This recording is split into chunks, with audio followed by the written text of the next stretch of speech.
So today we had a visit from members of the Memphis Chamber, and they came to see our students engage in their various programs of study and tour the facility. Well, we've got some really great CCTE programs here. We've got diesel and we've got STEM and all that stuff, but my favorite is aviation.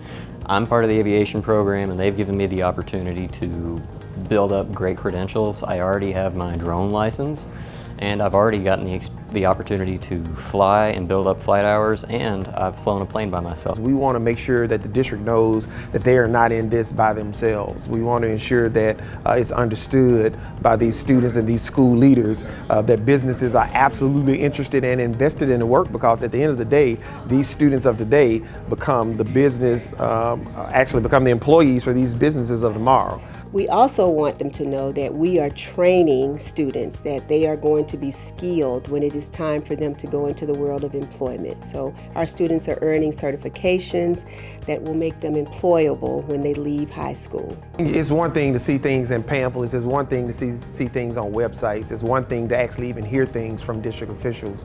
It's another thing for us to actually be able to see these spaces, these students, these instructors and school leaders who are leading the work.